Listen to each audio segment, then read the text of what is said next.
Hello दोस्तों। आज की कहानी लव स्टोरी है रोहित और कुसुम की। तो चलिए शुरू करते हैं आज की कहानी। रोहित जी, क्या हम सही कर रहे हैं? अभी हमारी शादी नहीं हुई है, सिर्फ एंगेजमेंट, और आज हम ऐसे इस हालत में हैं। क्या ये हमारे रिलेशन के लिए ठीक है? कुसुम ने रोहित के बढ़ते इरादों को रोक दिया और संकोच करते हुए उसे देखने लगती है। कुसुम के रोकने से रोहित थोड़ा गुस्सा होते हुए बोला, कुसुम, कम ऑन यार, ग्रो अप। यहाँ लोग बिना एंगेजमेंट के ही सब कुछ कर लेते हैं। वैसे भी हम तो जल्दी ही शादी करने जा रहे हैं, तो फिर ये ड्रामे क्यों? देखो, बी प्रैक्टिकल।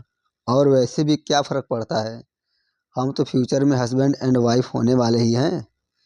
कुसुम ने अब नज़र झुकाई और बोली, हाँ, पर कुछ नहीं। देखो बाहर मौसम कितना सुहाना है, इस रोमांटिक पल को एंजॉय करो। रोहित ने कमरे की खिड़की से बाहर इशारा किया तो कुसुम की नज़र खिड़की पर गई। बाहर हो रही बारिश और तेज हवाओं के झोंकों को महसूस करने लगी। रोहित ने मौके का फ़ायदा उठाते हुए अपने दोनों हाथों में कुसुम का चेहरा भर लिया, उसकी आंखों में देखते हुए माथे पर किस कर दिया।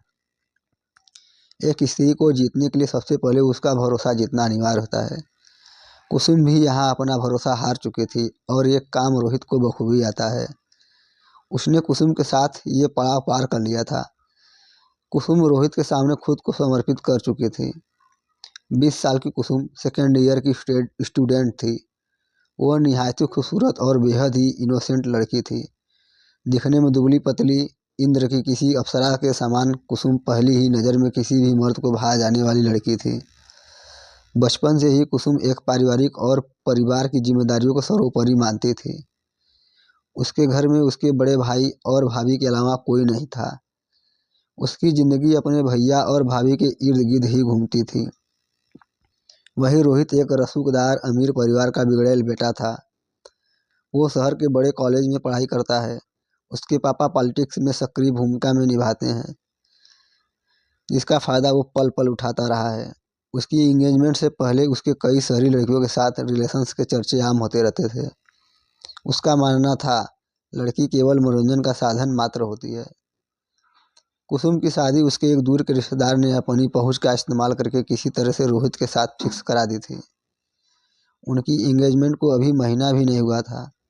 रोहित ने कुसुम के साथ जान पहचान बढ़ाने के लिए उसे पहली बार अकेले में मुलाकात करने के लिए बुलाया था, जिसके लिए उसने कुसुम की भाभी से स्पेशल परमिशन ली थी। उस मुलाकात के बाद कुसुम और रोहित आपस में घुल मिल गए थे। धीरे धीरे महीना कब गुजर गया पता नहीं चला। एक दिन अचानक कुसुम को पता चला कि उसके शरीर में कुछ हार्मोन बदलाव हो रहे हैं। उसने अपने मन को बात दुखी होकर अंजलि को बताया। उसने अपने मन की बात दुखी होकर अंजलि को बताया, अंजलि, हम पेट से हैं। या ये क्या कर रही हो कुसुम? अभी लास्ट मंथ ही तुम्हारी मंगनी हुई है और अब पेट से? अंजलि ने कुसुम को हैरानी से पूछा।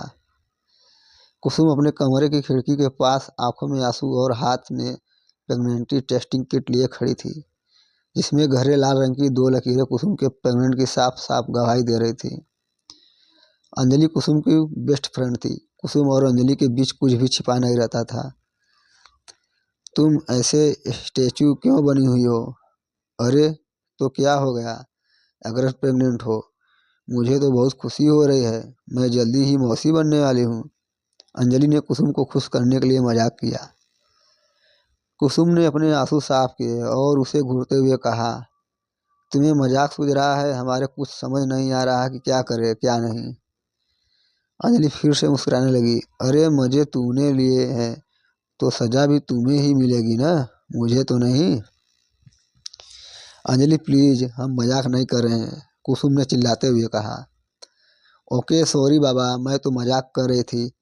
अच्छा, एक बात बताओ, तुमने रोहित को नहीं बताया इसके बारे में? सुबह से कॉल कर रहे हैं, वो फ़ोन ही नहीं उठा रहे हैं, मैसेज भी किया है। कुसुम ने फिर से फ़ोन अपने हाथ में लिया और मैसेज करने लगी। अच्छा सुनो, तुम जल्दी से रेडी हो जाओ, आज क्लास करनी है, इसके बारे में हम रास्ते में बात करेंगे। अंजलि और कुसुम एक साथ घर से रेडी होकर कॉलेज जाने के लिए गांव के बस स्टॉप पर जा रही थी। तभी अंजलि की नज़र भोलू पर पड़ी। अचानक से उसके कदम रुक गए। भोलू जो गांव का एक छटा हुआ मवाली टाइप का गुंडा था, उसका काम सुबह से शाम तक लोगों को परेशान करना और लड़कियों को छेड़ना था। इस काम में उसका साथ उसके गैंग के मेंबर्स देते थे।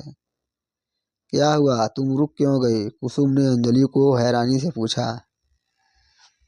वो देखो, तुम्हारा पुराना आशिक भोलू तुम्हारा बेसब्री से इंतजार कर रहा है। अंजलि की आंखों में भोलू का खौफ साफ साफ नजर आ रहा था। कुसुम ने अपने सामने हंसते मुस्कुराते भोलू को देखा तो उसका गुस्सा 7वें आसमान पहुंच गया। बहुत बर्दाश्त कर लिया इस मवाली को। आज इसकी औकात इसे याद दिला के ही रहेंगे। आज के बाद या तो ये नहीं रहेगा या फिर हम नहीं। कुसुम जल्दी से उसकी ओर लपकी। तभी अंजलि ने उसे दौड़कर पकड़ लिया। पागल हो गई है क्या कुसुम? तुझे पता भी है तू किसके मुंह लगने जा रही है? बदतमीज है वो। 1 मिनट भी नहीं लगेगा तेरी बेइज्जती करते हुए। चल रहने दे, हम आगे वाले स्टाफ से बस पकड़ लेंगे। कुसुम अभी भी भोलू को ही घूर रही थी। भोलू भी समझ गया था आज कुसुम कुछ उखड़ी हुई लग रही है। तभी भोलू का एक दोस्त आगे आया और जोर से हंसते हंसते हुए बोला, भाई वो देखो तुम्हारा आइटम कल्टी मार के जा रहा है। ओए चिरकुट, तू जरा अपनी जुबान पर ताला मार। इसे थोड़ी देर के लिए रेस्ट दे। वो कहीं नहीं जाएगी, वो अपुन के पास ही आएगी क्योंकि वो अपुन की बंदी है। भोलू ने हल्की सी चपत मारते हुए कहा। भाई तू अपुन को मार ले, लेकिन वो देख तेरी वाली तो गई। हाय रे, सही बोला तू। गाड़ी निकाल। भोलू ने अपने साथ बाइक पर 4 गुंडे बिठाए और कुसुम का पीछा करने निकल गया। अंजलि और कुसुम कुछ ही दूर निकले थे कि भोलू की बाइक उनके आगे आकर रुकती है। कुसुम के कदम अचानक से रुक गए। कुसुम, तुम वापस क्यों जा रही हो? आज तुम्हारी क्लास नहीं है? भोलू ने बड़े ही प्यार से कुसुम की ओर देखकर पूछा। नहीं है, तुमसे मतलब? कुसुम ने चीखते हुए भोलू की बात का जवाब दिया। चीखो मत, चुपचाप रास्ता बदलो और निकलो यहाँ से। अंजलि ने कुसुम का हाथ पकड़ के धीरे से फुसफुसाते हुए खींचा। अब वे दोनों रास्ता बदल के वहां से जाने लगी, लेकिन भोलू जैसा ढीठ इंसान इतनी जल्दी समझने वाला नहीं था। उसने फिर से अपनी बाइक घुमा के कुसुम के आगे खड़ा कर दी। देखो भोलू, मैं तुम्हें लास्ट बार कह रही हूँ, मेरा पीछा करना छोड़ दो, वरना। कुसुम ने भोलू को उंगली दिखाकर कहा। एक मवाली हंसते हुए भोलू से बोला, भाई ये तो उंगली दिखा रही है, तुम कहो तो इसकी ये उंगली काट दूं। भोलू ने उस मवाली को 4-5 थप्पड़ रसीद कर कहा, सोचना भी मत। कुसुम को जो करना है कर सकती है, लेकिन आखिर हमारी मोहब्बत है वो। कुसुम भोलू को घृणित नज़र से देख रही थी। कोई बात नहीं कुसुम, हम तुम्हारी ये गलती भी माफ़ कर रहे हैं, वरना तुम हमारा रौद्र रूप तो जानती ही हो। क्या कर लोगे? हाँ बोलो, क्या कर लोगे?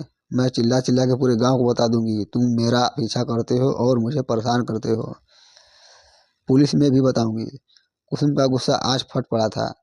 कुसुम उसे खरी खोटी सुना रही थी और भोली मुस्कुराए जा रहा था। तभी अंजलि उसे पकड़ के खींच ले जाती है। मवाली आखिर समझता क्या है अपने आप को।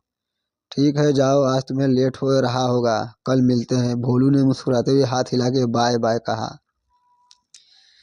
तभी अंजलि ने उसे शांत कराते हुए कहा, चल शांत हो जा, कम से कम आज के लिए तो जान बची। वो दोनों कुछ कदम ही आगे चली थी कि कुसुम का फोन रिंग करने लगा। कुसुम ने देखा तो एक कॉल रोहित कर रहा था। उसके उसने फ़ोन पिक किया और बोली, रोहित जी, हम कब से आपको कॉल कर रहे हैं और आप हैं कि एक बार भी उत्तर नहीं दे रहे हैं। ओहो, क्या हुआ मेरी जान, इतना क्यों घबरा रही हो? वो दरअसल हम पॉलिटिक्स वाले लोग हैं, हो जाते हैं कभी बिजी। बताओ क्या हुआ? रोहित ने कुसुम की बातों को कैजुअली लेते हुए पूछा। हम आपसे मिलना चाहते हैं, कल सुबह गांव के बाहर वाले बस स्टॉप पर आ जाना, हम वहीं मिलेंगे।